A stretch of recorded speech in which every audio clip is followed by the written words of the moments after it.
करे कुर्बानी आतम। प्रणाम सुंदर साथ जी। बोलो श्री प्राणनाथ प्यारे की जय। बोलो श्री सदगुरु महाराज की जय। बोलो श्री राम रतन महाराज। बोलो श्री प्राणनाथ प्यारे की जय। श्री सदगुरु महाराज की जय। श्री राम रतन महाराज की जय। श्री दादा गुरु महाराज की जय। प्रणाम जी। प्रणाम सुंदर साथ जी। Page number 213। सुंदर साथ जी, प्रसंग ये था कि लखनऊ के नदी के किनारे एक ग्राम था। उस ग्राम में एक वृद्ध व्यक्ति रहता था। उस ठाकुर साहब थे, वृद्ध थे, काफ़ी वृद्ध थे। अपनी गृहस्थी वगैरह सब निपटा चुके थे और महाराज जी के साथ जाने का आग्रह कर रहे थे, लेकिन उनकी पत्नी उनको जाने नहीं दे रही थी। और उनका बेटा भी उनसे ये कह रहा था कि आप मेरी माता को समझाइए और इन्हें ले जाना है तो ले जाइए, मुझे कोई समस्या नहीं है। और महाराज जी ने उनकी पत्नी को समझाया। और महाराज जी क्या कहते हैं सुंदर साथ जी, काफ़ी तो हो गया था लेकिन थोड़ा सा अपना रह गया था। क्या रह गया था? बातों निवेद सुनिए, कहाँ से रह गया था। तुम रोड़ा यहीं से ही लेते हैं। मन पेज नंबर 213 की शुरुआत से ही ले रही हूँ सुंदर साथ जी। जो अभी तक खोल के बैठे हैं वो शुरू से ही लेंगे। मन पवित्र होता यात्रा से, तीर्थ में जाकर अनासक्त, महात्माओं के दर्शन करके पापी मन भी बन जाता भक्त। महाराज जी क्या कहते हैं कि पवित्र स्थानों पे, पवित्र जगहों पे यात्रा करने से क्या हो जाता है? मन आसक्त हो जाता है। किसके प्रति? परमात्मा के प्रति सक्त हो जाता है और माया से उसकी विमुक्ति हो जाती है। महात्माओं के दर्शन करने से पापी मन भी बन जाता भक्त। जब महात्माओं के दर्शन करने से पापी मन भक्त कैसे बन जाता है सुंदर साथ जी? कोई बताएगा कि जिसका मन पापी है और वो महात्माओं के दर्शन कर ले, उसका पापीपना कैसे कम हो जाता है? भक्त कैसे बन जाता है? वो ऐसे बन जाता है सुंदर साथ जी कि जब वो देखता है कि मैं इतने पाप कर्म कर रहा हूँ, सब कुछ कर रहा हूँ, सब कुछ मेरे पास है, उसके बावजूद भी मेरे हृदय में क्या नहीं है? शांति नहीं है। चेहरे पे एक कोई शांति वाला भाव नहीं है। मन में उगरता है, मन माया में लिप्त है।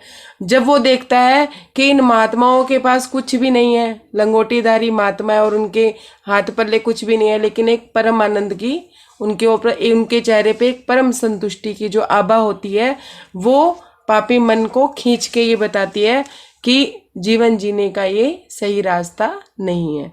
तो पापी मन भी भक्त बनने के लिए आतुर हो जाता है कि सारी जिंदगी पाप कर लिए, अब थोड़ा सा महात्मा जैसा रहने में भी एक वो संकोच नहीं करता है। शक्ति नाम लेने की घर घर भ्रमण करने से आती है, लिपटी हुई आत्मा वरना माया में रह जाती है। महाराज जी क्या कहते हैं कि शक्ति जो पावर होती है ना, अपने अंदर की पावर, वो कहाँ आती है? घर घर भ्रमण करने से, माया में भी और धर्म में भी। हाँ, अपने जाते हैं ना, कभी पन्ना जी गए, कभी शेरपुर गए, कभी हम कहीं गए, कभी हम कहीं गए, तो अपने को भी तो अनुभव होते हैं। ऐसे ही थोड़ी ना अपने चलते हैं अपने घरों से लड़ाइयाँ कर करके, क्योंकि घर के तो जान ही नहीं देते, है ना। तो महाराज जी कहते हैं कि नहीं तो आत्मा, अगर हम थोड़े दिनों के बाद यात्रा ना करें, थोड़े दिनों बाद अपने सतगुरु का संग ना करें, थोड़े थोड़े दिनों में अगर अपने सतगुरु के दर्शन ना करें, तो माया, आत्मा माया में लिप्त हो जाती है। सुंदर साथ जी, यहाँ महाराज जी जो माया का जो बातूनी भेद था वो मैंने बता दिया था कल। अब जरा धर्म का भी बातूनी भेद समझ लीजिए। निरंतरता, इसमें इसे कहते हैं निरंतरता। अपनी वाणी में भी लिखा है कि साल में एक बार अगर अपने सदगुरु के दर्शन करने चले जाएं तो हमारे ऊपर विपत्तियां भी हावी नहीं होती। अब समझ लीजिए कि विपत्तियां किससे आती हैं? परिस्थितियों से। परिस्थितियों से विपत्तियां आती हैं। ध्यान से समझिएगा, बात समझने वाली है। परिस्थिति से विपत्तियां आती हैं या मन स्थिति से विपत्तियां आती हैं। अनम्यूट करके बोलिए। किस मन स्थिति से हमारी विपत्ति मन स्थिति से विपत्तियां आती है सुंदर साथ जी। परिस्थितियां तो वैसे ही रहती हैं जैसी होती हैं, परिस्थितियां तो बदलती नहीं है। परिस्थितियां तो वैसी ही रहेंगी, वैसे ही दिन होगा, वैसी ही रात होगी, वैसी ही हवा चलेगी, गर्मी भी होगी, सर्दी भी होगी, सब कुछ वैसा होगा। ये मैंने प्रकृति के लिए कहा है। घर गृहस्थी में भी जिसका स्वभाव चीखना चिल्लाना है वो चीखेगा, जिसका स्वभाव शांत रहना है वो शांति रहेगा।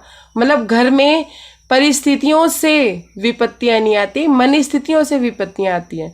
जब हम अपने सतगुरु के दर्शन करते हैं, अपने सतगुरु का सानिध्य पाते हैं, सत का संग करते हैं, साधुओं का संग करते हैं, तो हमारी मन स्थिति क्या रहती है? शांत रहती है। हमारी मन स्थिति बदलती रहती है। कब बदलती रहती है? संग से। जैसा हम संग करेंगे वैसी हमारी मन स्थिति होगी। सुंदर साथ जी मेरा नेट तो सुंदर साथ जी, सत्य का संग करने से ही मन स्थिति सही रहती है। और सत्य कौन है? हमारे सतगुरु। इसलिए हम लोग यात्राएं करते हैं। हमें वहाँ जाके कोई ना कोई अनुभव, कोई ना कोई अनुभूति, आगे बढ़ने का रास्ता, कुछ ना कुछ राह जो मिलता है अपने सदगुरुओं के संग से मिलता है ना। कहता ना जैसी संगति वैसी रंगति। तो इसलिए हम लोग यात्राएं करते हैं जो कि सही है, जो कि करनी चाहिए। महाराज जी कहते हैं कि करनी चाहिए। शक्ति नाम की जो चीज आती है वो घर घर भ्रमण करने से आती है, वरना आत्मा भी माया में लिपटी रह जाती है। वरना देख लीजिए, अगर साल भर किसी जगह, साल भर बाद भी किसी स्थान की यात्रा ना करे तो मन कैसे माया में फिर डरने लगता है, घबराने लगता है, माया सच लगने लगती है। जिस ब्रह्मांड को हमें सपने की तरह देखना चाहिए, घर में एक पड़ी सुई भी लगने लग जाती है। लगती है ना, कैसे लगती है कि हाय ये ना खो जाए, हाय वो ना खो जाए। और जब हम सत्संग में होते हैं, अपने सतगुरुओं के संग में होते हैं, या वहाँ होते हैं, पन्ना जी होते हैं, या शेरपुर होते हैं, या किसी भी आश्रम में होते हैं, तब हमें क्या लगती है? माया झूठी लगती है। लगती है, सबके अनुभव की बात है ये। तो घर गृहस्थी झूठ लगने लग जाती है कि वो भी झूठ है, वो भी झूठ है, और हमें राज्य ही सच लगने लग जाते हैं। राज्य तो सच है ही सुंदर साथ जी। हमारी मन स्थिति बदलती है। अब महाराज जी क्या कह रहे हैं? अब तुम रोड़ा क्यों बनती हो इसके रास्ते में माता, गृहस्थी तब तक ही तो था इनका और आपका कुछ नाता। महाराज जी क्या कहते हैं कि क्यों रोड़ा बन रही हो बाप? आपका तो इनके साथ नाता जो था स्वार्थ का, जो तन का नाता था, गृहस्थी तक था। गृहस्थी तो तुम्हारी सिमट गई, बच्चे तुम्हारे सेट हो गए, तुम भी अब वृद्धावस्था में आ गई है। अब तुम रोड़ा क्यों बन रही हो इनके परमार्थ के लिए? अगर अब भी वो तुम्हारी माया में ही लगा रहेगा, अपने बारे में नहीं सोचेगा, तो कब सोचेगा? अब क्यों रोड़ा बन रही हो? है ना सुंदर साथ जी, कि अब क्यों रोड़ा बन रही हो? महाराज जी ये बात कह रहे हैं। प्रणाम जी, प्रणाम जी। एक मिनट। अब क्या कहते हैं कि तुम इसी गृहस्थी में रोड़ा क्यों बनती हो? अब तुम्हारा नाता, तुम्हारा और इनका नाता तो स्वार्थ का खत्म हो गया। अब इन्हें अपना परलोक संवारने दो। इनकी आगे की खातिर भी माता जी कुछ करने सॉरी अब ठीक चलाई गृहस्थी, अब परलोक संवरने दो। इनके आगे की खातिर भी माता जी कुछ करने दो। महाराज जी कहते हैं कि तुम्हारे साथ इन्होंने गृहस्थी बहुत अच्छे से संभाली है।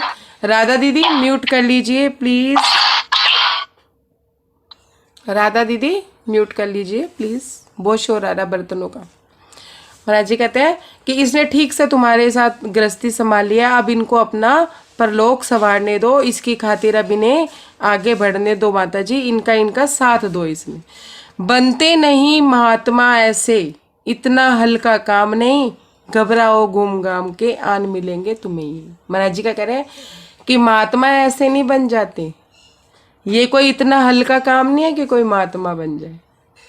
सुंदर साथ जी, महात्मा कौन होते हैं? महात्मा कौन होते हैं? जो अपनी कामनाओं की आहुति दे देते हैं, वो महात्मा होते हैं।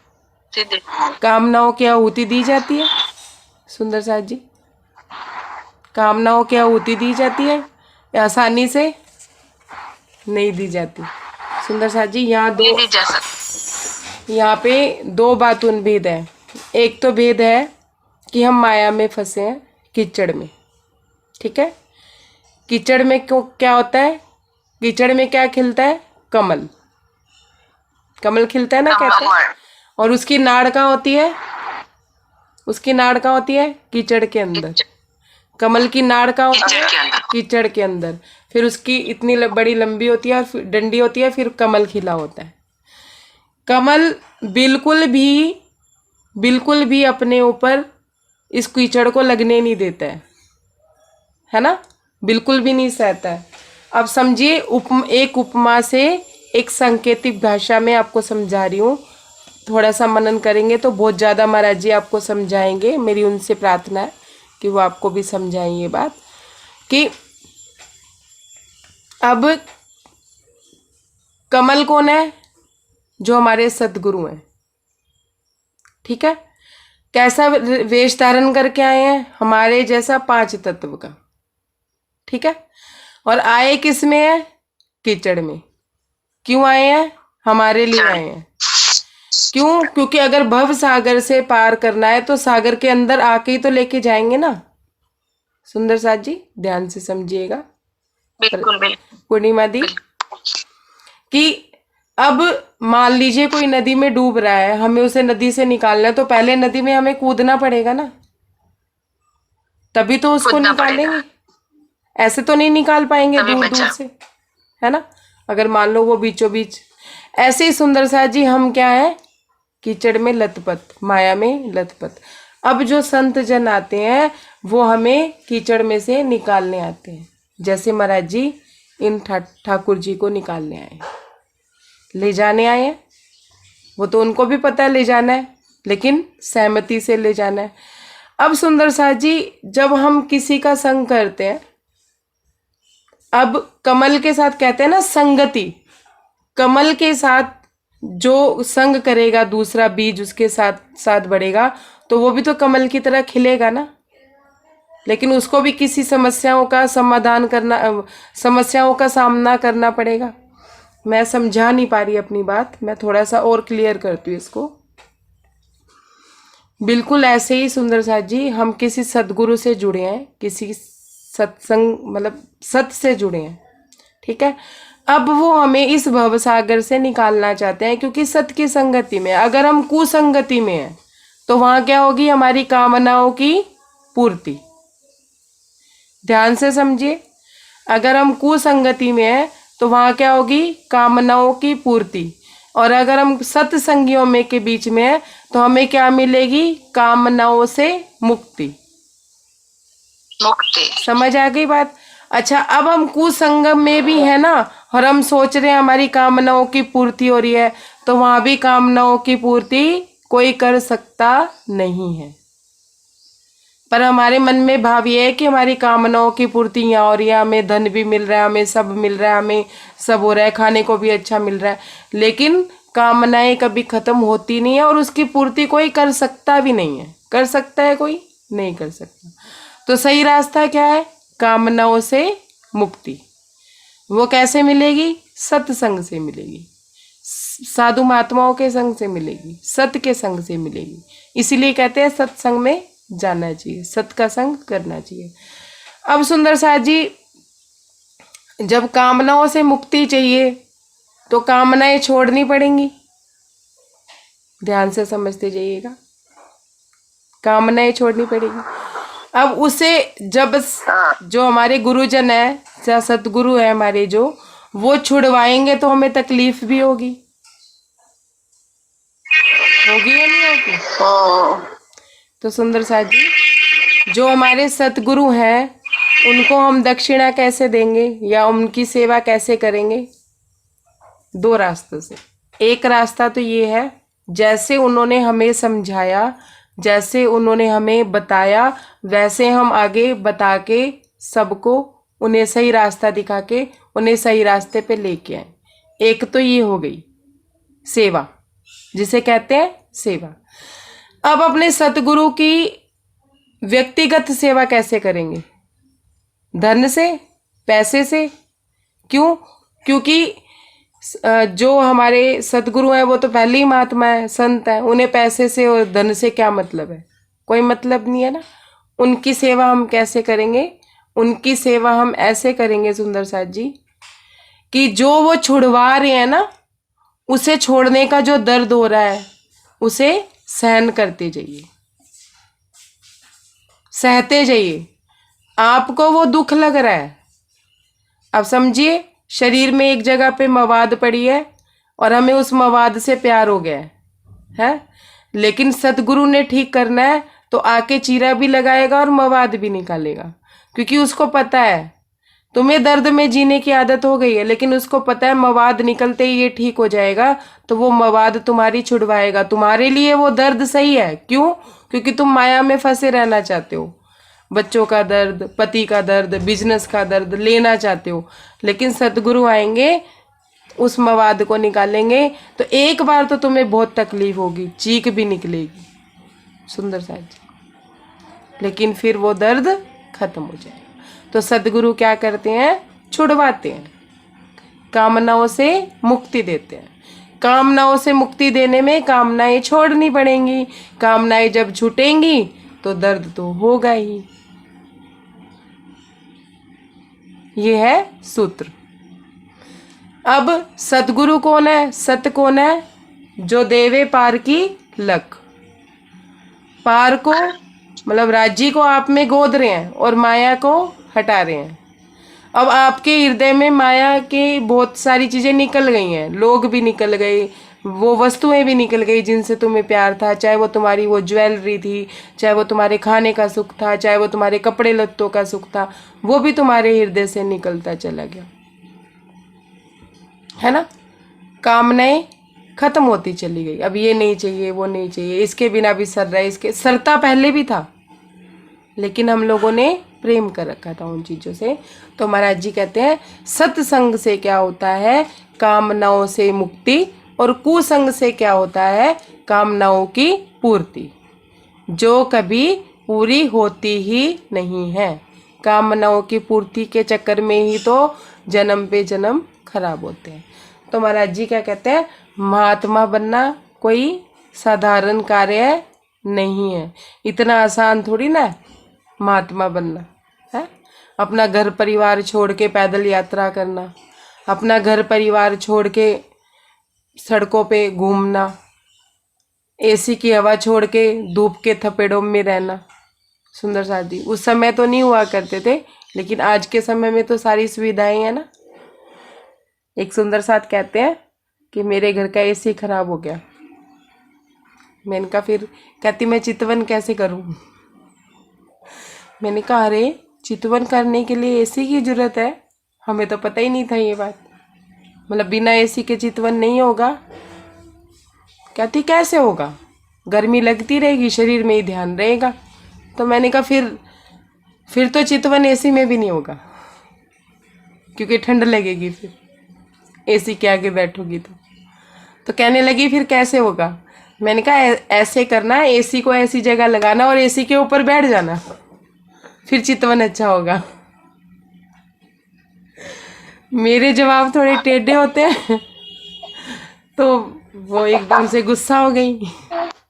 मैंने कहा चितवन के लिए एसी की जरूरत नहीं है। चितवन के लिए किसकी जरूरत है सुंदर साथ जी? आप बताइए। हम लोग चितवन करते हैं, चितवन के लिए किसकी जरूरत है? मन स्थिर रखना है, मन एसी चितवन के लिए किसकी जरूरत है? कामना से रहित होना,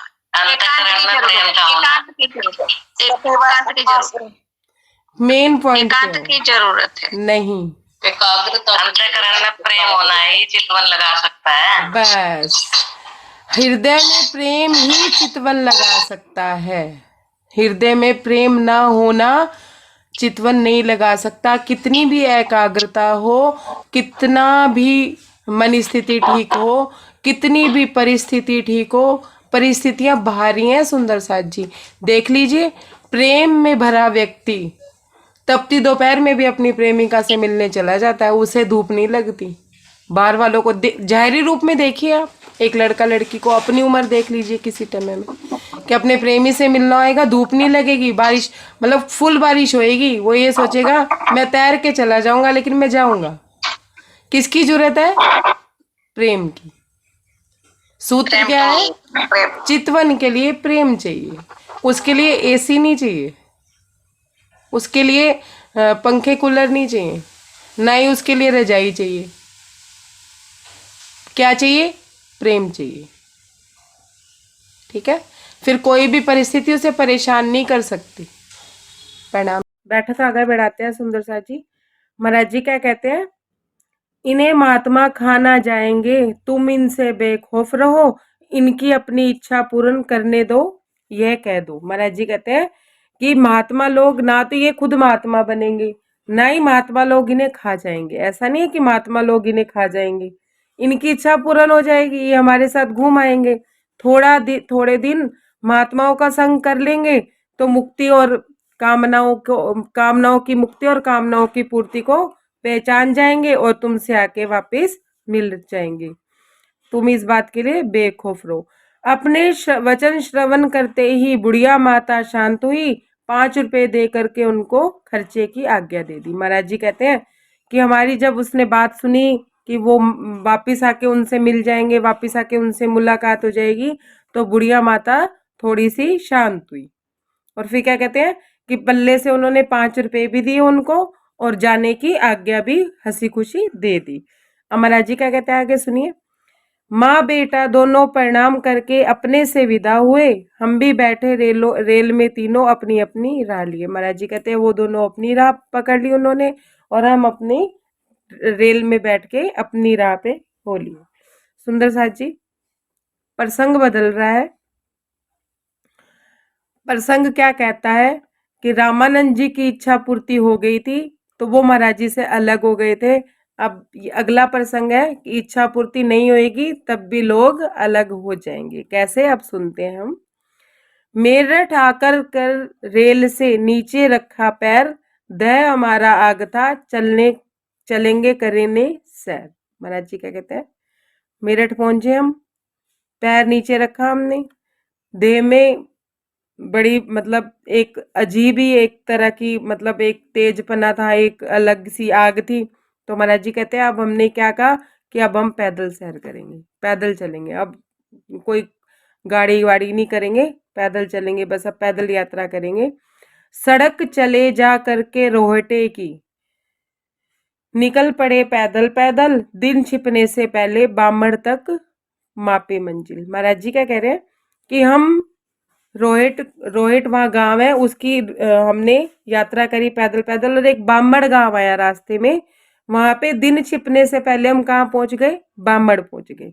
संध्या काल निकट काफी था, बीच जब गुजरे गांव से, हमसे कुछ लोग मार्ग से ही में थे, आकर के बोले। महाराज जी कहते हैं कि संध्या का समय हो गया था।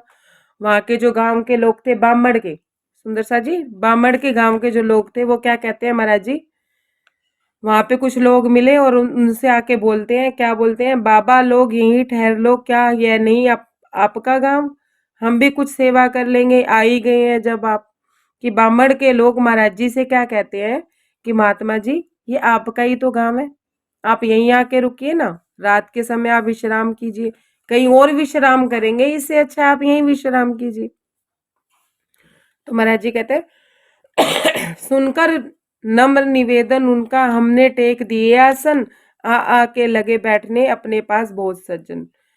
महाराज जी कहते हैं जब उन्होंने इतना विनम्र अपना प्रार्थना की, हमसे निवेदन किया, तो हम भी आके वहां पे टिकने लगे, वहां पे हम आके बैठने लगे।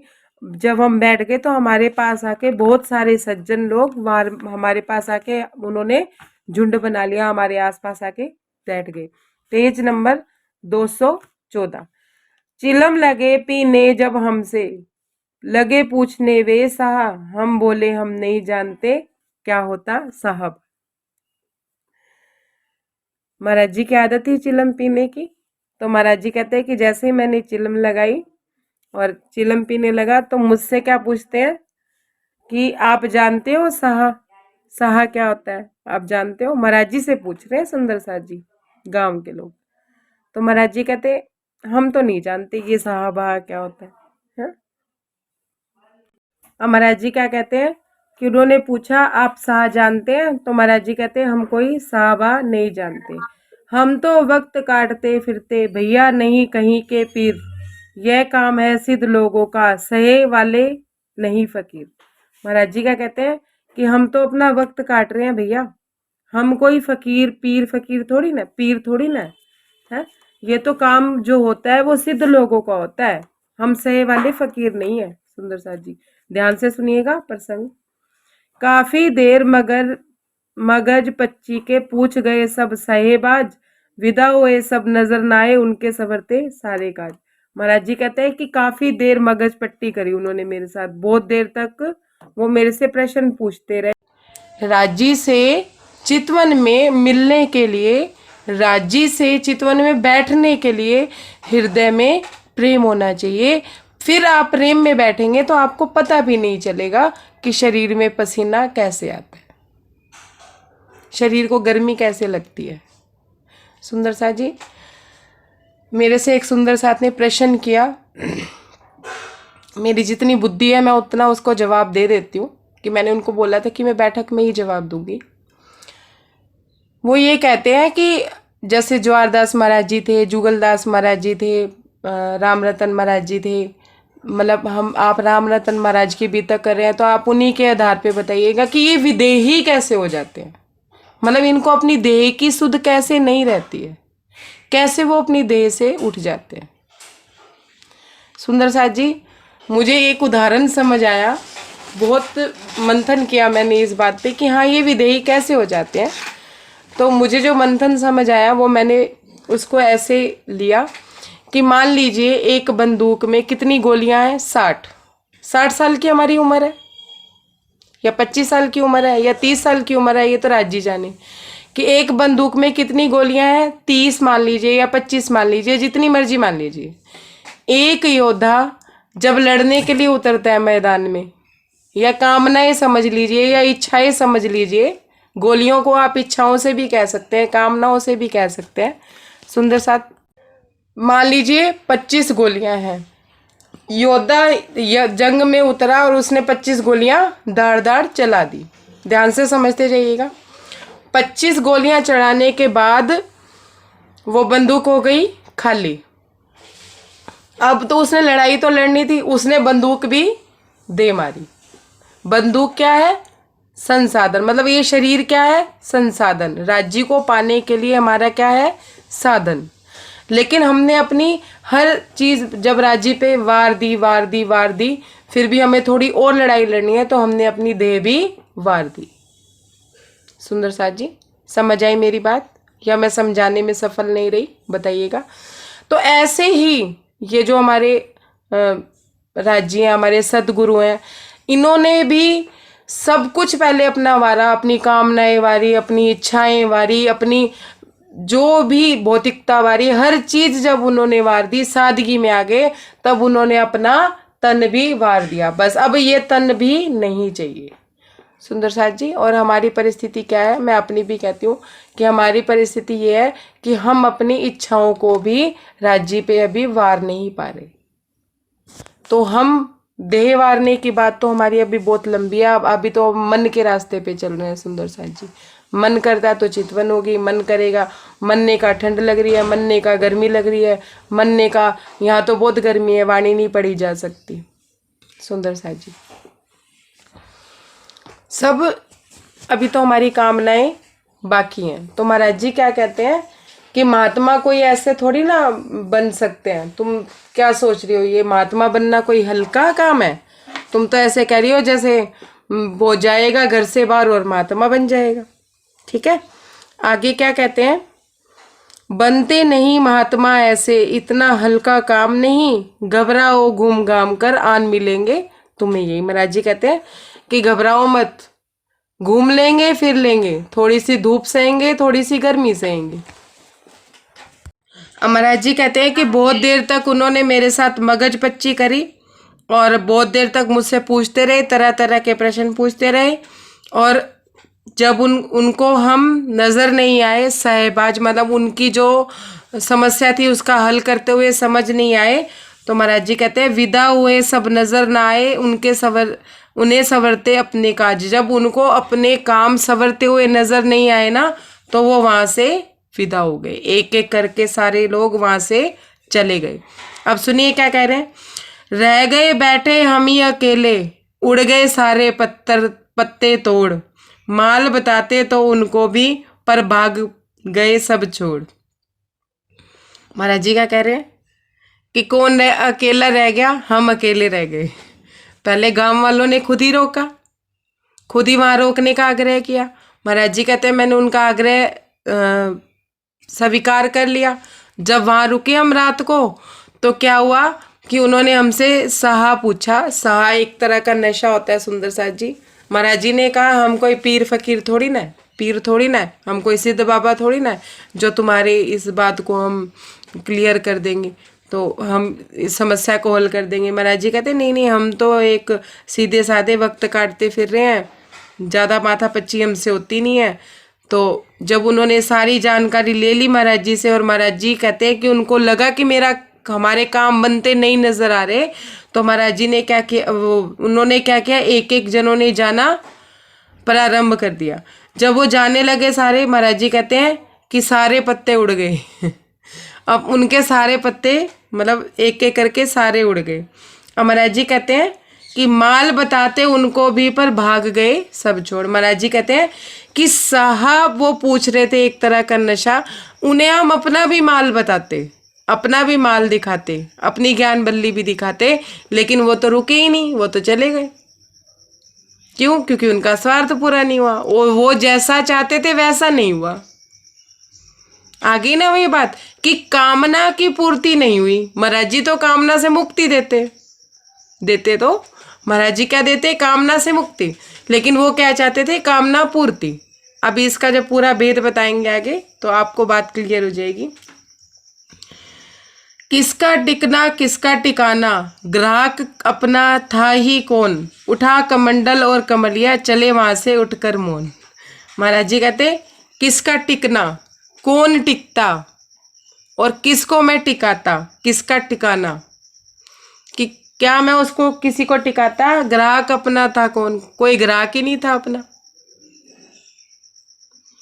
समझ आई बात कि किस कोई तो को जो टिकता, कौन टिकता, जो हमारा अपना होता, और मैं किसको टिकाता, जो मेरा अपना होता। ध्यान से समझिएगा बात को कि हमारे पास कौन टिकेगा, जो हमारा अपना होगा, और हम किसके लिए जहदोजहद करेंगे, जिसे हम अपना समझते हैं। महाराज जी कहते हैं किसका टिकना किसका टिकाना, ग्राहक अपना था ही कौन, उठा कमंडल और कमलिया, चले वहां से उठकर मौन। महाराज जी कहते हैं मैंने अपना कमंडल उठाया, अपनी कमरिया उठाई, और उठाकर मौन होके वहां से चल पड़े। अगले गांव टिके जाकर, बामड़ में हम टिके नहीं, वहां रात कटी जा करके, रटते रटते धनी धनी। महाराज जी कहते हैं कि आधी रात का समय था, क्योंकि संध्या काल तो हो ही चुका था जब महाराज जी बामड़ पहुंचे थे। वहाँ के नागरिकों ने, वहाँ के व्यक्तियों ने बोला था कि महाराज जी आप यहीं टिक जाइए, आपका यही गांव है, रात यहीं बिता लीजिए।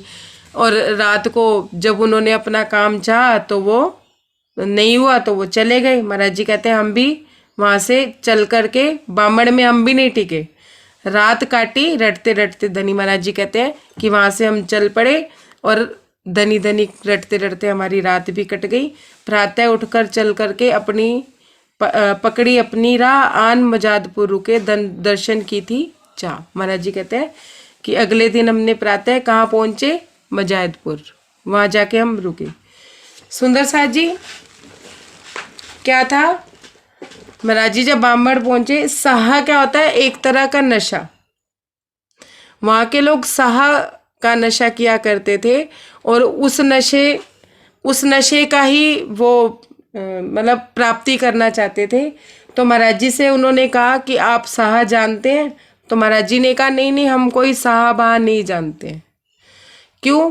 क्योंकि वो जो पीर लोग होते हैं वो ऐसा कुछ करते होंगे, वो मुझे ज़्यादा क्लियर नहीं है, लेकिन महाराज जी यहाँ कहते हैं ना कि मैं भैया कहीं का पीर फकीर या को मैं सिद्ध बाबा थोड़ी ना हूँ जो तुम्हारी सिद्धियां कर दूं और सिद्धि करके तुम्हें साहा दे दूं, साहा का नशा दे दूं। महाराज जी कहते हैं जब उन्होंने काफी देर मेरे साथ मत्था पच्ची करी, काफी देर तक मेरे को टटोला, तो उन लोगों को वो नशा तो मिला नहीं जो नशा वो चाहते थे, साहा का नशा है। तो महाराज जी कहते हैं कि एक एक करके सारे जने उठने लगे, सबको लगा कि मैं साधारण महात्मा हूँ, साधारण फकीर हूँ, मेरे पास कुछ है ही नहीं, ना मैं कोई सिद्धि मैंने प्राप्त की हुई है। अगर जब मैं इनका यही नशे का ही काम नहीं कर सकता, नशेड़ी को क्या चाहिए होते हैं नशेड़ी, और महाराज जी नशेड़ी थोड़ी ना थे। और जब वो चिलम पीने लगे तो उनको लगा कि महाराज जी नशेड़ी हैं, तो वो उनसे नशे की बात करने लगे। अब दारूबाज एक तरह से सुनिए कि जो शराबी होगा वो शराबी की तो संगत करेगा ना। अगर उसे शराबी के पास शराब नहीं मिलेगी तो वो उसका संग करेगा नहीं करेगा, चल देगा ना। ऐसे ही उन्होंने नशे के बारे में पूछा, महाराज जी ने कहा मैं कोई पीर बाबा नहीं हूँ और मैं कोई नशा वशा करता नहीं हूँ, मैं तो भाई साधारण आदमी हूँ, अपना टाइम पास कर लेता हूँ ये चिलम विलम पी के। तो महाराज जी कहते हैं वहां से सारे पत्ते उड़ गए। अब महाराज जी कहते हैं मैं अपना माल भी बताता कि मैं कौन सा नशा करता हूँ, मैं ये भी बताता। सुंदर साथ जी, हम खुद ही महात्माओं को ये समझिए यहाँ से कि हम साधु संतों को, सदगुरुओं को अपने घर बुलाते हैं, उनका नशा नहीं देखते हैं कि वो परम धाम के नशे में मस्त रहते हैं, हम अपने माया के नशे को ही उनके ऊपर सौंपते रहते हैं। महाराज जी आप जानते हैं बिजनेस कैसे चलता है? महाराज जी कौन सा पाठ करूं जो मेरे घर पोता हो जाए? महाराज जी सही सही बताना, मेरे घर में ना वास्तु दोष है, अपना मंदिर किस तरफ बनाऊं कि मुझे शांति मिले? है सुंदर सा जी, हम अपने नशे में होते हैं। हमारा नशा कौन सा है? साहा का नशा है ना सुंदर सा जी। महाराज जी कहते हैं हम अपना नशा भी बताते, लेकिन सुनने वाले ही नहीं थे कोई। अब कोई कह रहा है, सदगुरु घर में आए हैं और वो कोई कह रहा है महाराज जी बताइए कि कौन सा मतलब कौन सी धुनी रमाऊं, कौन सा तंत्र मंत्र करूं कि मेरा बिजनेस चल जाए। और महाराज जी क्या कहें कि 25 पक्ष की बात करनी शुरू कर दे तो उसको कैसा लगेगा? कैसा लगेगा सुंदर साथ जी? संयोग कीजिएगा, अच्छा नहीं लगेगा, भाग जाएगा। तो यही समस्या यहाँ हुई। महाराज जी कहते हैं हम अपना नशा भी बताते, अपना भी दिखाते, लेकिन कोई देखने वाला हो तो दिखाऊं ना। हमको तो माया के नशे चढ़े हुए हैं, हमें तो पूछना क्या है, माया की बात पूछनी है। घर में ये समस्या है, महाराज जी बता दो कैसे हल होएगी। महाराज जी कह रहे हैं परम धाम में जो मूल मिला हुआ है ना उसके 64 थंब है। अरे महाराज जी मैं यहाँ समस्या की बात कर रही हूँ, आप 64 थंबों तक कहाँ पहुँच गए है? भाई इनसे तो बात करनी बेकार है। चलो मतलब बहुत देर तक वो कह रहे हैं मत्था बच्ची करी। महाराज जी कहते हम भी अपना नशा दिखाते, लेकिन वहाँ टिकने वाला कोई नहीं था। महाराज जी कहते किसका टिकना, कि टिकता कौन, अब टिकेगा कौन? सुंदर साथ जी ये तो वही बात होगी ना कि कोई व्यक्ति आके अगर आपका समय खराब कर रहा है। मेरा एक समय में एक प्रश्न था कि ना जैसे हमारी कोई पड़ोसन या कोई आ जाता था तो घर में घंटा घंटा फालतू में ही बैठे रहते थे, समय खराब होता था। तो मैंने किसी से पूछा, बड़े सुंदर सा थे, तो उन्होंने कहा कि जब वो आके बैठे ना परम धाम का वर्णन करना शुरू कर देना। मैंने कहा यार बात तो सही कह रहे हैं। मैंने कहा चलो इससे करके देखते हैं क्या, अगर तो परम धाम की होगी तो वो टिक जाएगी, उसको आनंद आएगा, फिर तुम परम धाम की बातें करना, है ना। और अगर परम धाम की नहीं होएगी तो वो टिकेगी नहीं, फिर वो आया नहीं करेगी। तो मैंने भी, मुझे कुछ ज़्यादा आता ही नहीं था, रंग मोल का वर्णन करना मैंने शुरू कर दिया। जब वो आई मैंने कहा हमारा रंग मोल ऐसा है वैसा है। एक दिन उसने सुना, दूसरे दिन तीसरे दिन उससे जो सामान चाहिए था बाहर से ही लेके चल गई, अंदर ही नहीं है। महाराज जी कहते कौन टिकेगा? जिसे राजी चाहिए होंगे वही टिकेगा ना, जिसको परम धाम का नशा चाहिए होगा वो टिकेगा। और मैं किसको टिकाऊंगा? वो जिसमें मुझे लगेगा कि वाकई में ही वो राज्य को पाना चाहती है या परम धाम देखना चाहती है। उसका इंटरेस्ट ही नहीं है, उसके वो है ही जीव सृष्टि, या उसके नसीब में अभी इस जन्म में जागना लिखा ही नहीं है। सुंदर साथ जी, हम कैसे किसी को जगा सकते हैं? हम जो कार्य कर रहे हैं, हम सिर्फ अपने सदगुरुओं की सेवा कर रहे हैं कि हमारे सदगुरु ने हमें जैसे समझाया हम आगे समझा रहे हैं। जगाने का काम तो राज्य का है। अब इतना समझाने के बाद कि वाणी मंथन भी हो रहा है, चितवनी भी हो रही है, चर्चनी भी हो रही है, इतना समझाने के बाद भी रूह नहीं समझ रही है, तो अगर उसके इस जन्म में जागना लिखा ही नहीं है तो हम कैसे जगा सकते हैं? है ना? कितनी मर्जी माता बच्ची कर ले हम, ना वो टिकेगी ना हम टिका पाएंगे। सही रास्ता बता रहे हैं, लेकिन उसे रास्ता वही पकड़ना है, ज्ञान का रास्ता, प्रेम का रास्ता पकड़ना ही नहीं है। ज्ञान क्या कहता है? एसी की हवा के नीचे बैठोगे तो चितवन लग जाएगी। और राज्य का मार्ग, सही मार्ग क्या कहता है? प्रेम हृदय में होना चाहिए, चितवन धूप में भी लग जाएगी, गर्मी में भी लग जाएगी। सुंदर साथ जी, प्रेम चाहिए हृदय में, वो तड़प चाहिए।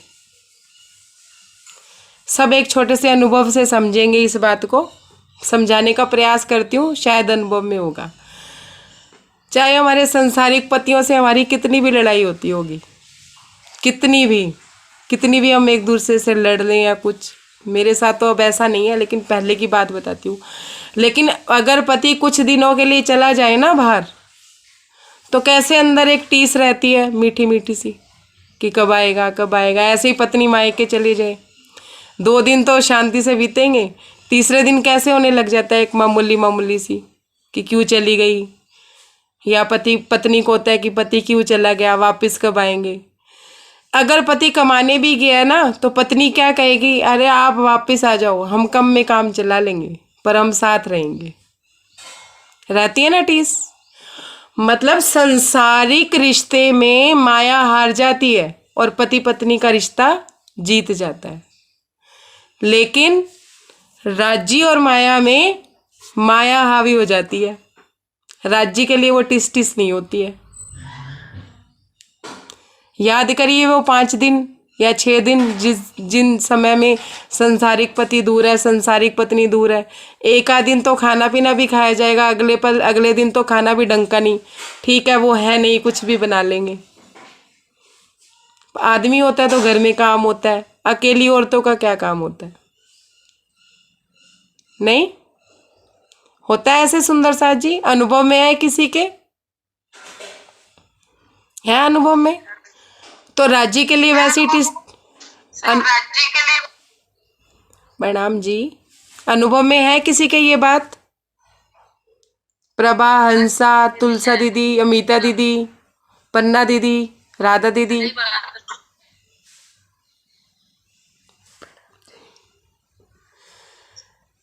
किसी के अनुभव में है ये बात?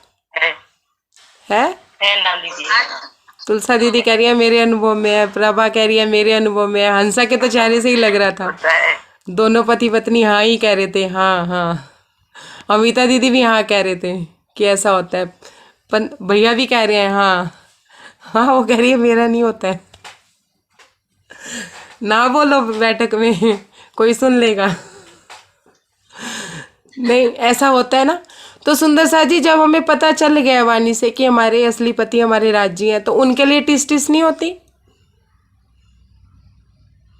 और फिर मेरी थोड़ी बातें कड़वी हो जाती हैं ना, तो फिर सुंदर साथ कहता है कि आप कड़वे बोलते हो, इसलिए हम आपसे प्रश्न नहीं पूछते हैं। अब अगर दवाई कड़वी देनी है तो देनी तो कड़वी ही पड़ेगी ना। उसके लिए क्या चाहिए? चितवन के लिए एसी ना हो तो राज्य का है मैंने तुझे एसी में बिठाना ही नहीं, मैं तुझे गर्मी में बिठाऊंगा। फिर काहे की भक्ति कि मैं तेरी रजा में राजी नहीं हूँ। नहीं, मुझे तो एसी चाहिए, पहले एसी ला के दो तो बात करूंगी, नहीं तो मैं नहीं करूंगी। सुंदर साथ जी, प्रणाम जी। बात को समझिए कि एक निरंतरता हमारे हृदय में बनी रहनी चाहिए। किस चीज़ की? राज्य को पाने की। महाराज जी कहते हैं मैं किसको टिकाता? कोई टिका नहीं पहले तो, और मैं टिकाता भी किसको? जो कोई अपना होता तो मैं टिकाता ना। सारे मुझे छोड़ के चले गए, अपना कोई ग्राहक ही नहीं था। कि मुझे लेने वाला भी तो कोई होना चाहिए ना सुंदर साथ जी। महाराज जी कह रहे हैं कि मुझे भी तो लेने वाला कोई होना चाहिए, मुझे खरीदने वाला भी तो कोई होना चाहिए। हम राज जी को कैसे खरीद सकते हैं? कोई बताएगा कि हम राज जी को कैसे खरीद सकते हैं? प्रेम से, प्रेम से, इश्क से, इश्क से, प्रेम से, प्रेम ईमान से, से, इश्क और ईमान से, इश्क और ईमान से। वैसे खरीद सकते हैं ना। वो महाराज जी कह रहे हैं उसमें था ही नहीं किसी में, कि कोई हमारा ग्राहक ही नहीं था, कि हम बिकने को भी तैयार थे, कोई खरीदने वाला तो होता, पर हमारा कोई ग्राहक नहीं था। तो महाराज जी क्या कहते हैं, हमने क्या किया, कमंडल उठाया, कमरिया उठाई और वहां से मौन होके चल दिए सुंदर साथ जी। समझ आ रही है बात? हमारे घरों में राजी विराजमान है, यूं कह लीजिए अब तो वाणी घर घर में है। तो राजी कहते हैं मैं तो जबरदस्ती तुम्हारे घरों में आके बैठा हूँ। तुम्हारा रोला रप्पा क्या है? साहा का, माया का। मेरे पास आए, राजी आज ये कर देना, राजी आज वो कर देना है। राजी कहते हैं कि मेरे से कोई आके नहीं कहता है कि महाराज जी अपना माल मत्ता भी तो दिखाइए, हमारा घर तो पूरा देख रखा है आपने, हमारी गृहस्थी तो पूरी आपकी ही सारी पे चल रही है, अपना घर भी तो दिखाइए, हमारा घर भी तो दिखाइए। क्या कोई मांगने वाला ही नहीं है मेरे से, कोई कहने वाला ही नहीं है। जब आते हैं अपनी माया का रोला रप्पा करते हैं और चले जाते हैं। सुंदर साथ जी, महाराज जी कहते हैं कभी तो मेरे पास आके बैठ इस बात के लिए कि मैं भी अपना माल मत्ता तुझे दिखाऊं, कि तू मेरा माल मत्ता भी देखे कि मेरे पास क्या है, मैं तुझे क्या दिखाना चाहता हूँ, मैं तुझे क्या देना चाहता हूँ। अपने स्वार्थ पूरे नहीं होते, उठे पाठ भी छोड़ा, चलो चलो चलते हैं कहीं और। तो महाराज जी कहते हैं हमारा ग्राहक ही कौन है? मेरा कोई ग्राहक हो तो बात है ना, हमारा कोई ग्राहक नहीं था। तो महाराज जी वहाँ से क्या कहते हैं, कमंडलिया और कमरिया और कमंडल उठा के वहाँ से मौन होके चल देते हैं। महाराज जी कहते हैं मैंने कुछ कहा ही नहीं, चुपचाप मैं वहाँ से चल दिया। और फिर कहाँ गया? महाराज जी कहते हैं कि अगले गांव बामड़ में हम टिके नहीं, रात काटी जा करके रटते रटते धनी। महाराज जी कहते हैं कि हम बामड़ में रुके नहीं और हमने कहा रात काटी, हमने धनी धनी कहते हुए हमने पैदल यात्रा करी। और प्रातःकाल हमने उठ के मजादपुर, सुंदर साथ जी मजादपुर का आपने नाम सुना होगा, मैं उसका थोड़ा सा वर्णन कर देती हूँ, कल प्रसंग समझने में आसानी होगी। मजादपुर में उनकी बुआ रहा करती थी, जो बचपन में थोड़े दिन अपने पास बुला लिया करती थी और थोड़े दिन महाराज जी वहाँ पे जड़ोदा में रहा करते थे। इस तरह से उनका पालन पोषण हुआ था। और मजायदपुर में उनका नान का परिवार भी था। तो महाराज जी कहते हैं मैं अपने नान के परिवार में जा रहा था, अपने पुराने दोस्तों से भेंट करना चाहता था, उनके दर्शनों की चाह थी। सुंदर साथ जी ये जो बामड़ गांव का जो प्रसंग है, इसे अपने थोड़े से दिमाग में इसका मंथन जरूर कीजिएगा, क्योंकि जब महाराज जी का निज स्वरूप इसके आगे की बीतक, मोटे वाली बीतक पढ़ेंगे ना, बड़े वाली बीतक पढ़ेंगे, तो उसका इसी का ही प्रसंग महाराज जी को महाराज जी वहाँ पे बताते हैं। और वहाँ पे महाराज जी ने एक चमत्कारी लीला भी करी थी, वो भी महाराज जी वहाँ बताते हैं। तो फिर जितने भी आगे के जो प्रसंग होंगे निज स्वरूप के, वो सारे प्रसंग इस वाली बीतक से निकल के जाते हैं। तो इसलिए यहाँ से ये वाला प्रसंग उसमें भी है, तो आप ध्यान रखिएगा। मैं पूछूंगी कि साहबा कहाँ हुआ था और महाराज जी ने कहाँ साहबा की थी। ठीक है, ठीक है सुंदर साथ जी। और महाराज जी मुजाहिदपुर उनका नान का परिवार भी है और उनकी बुआ भी वहाँ रहा करती थी, तो बचपन उनका काफ़ी वहाँ बीता था, इसलिए महाराज जी मुजाहिदपुर जाने की बात करते हैं। प्रणाम सुंदर साथ जी, कोई त्रुटि हो तो क्षमा कीजिएगा। प्रणाम जी, प्रणाम सुंदर साथ जी, प्रणाम जी, प्रणाम जी, प्रणाम जी, प्रणाम जी।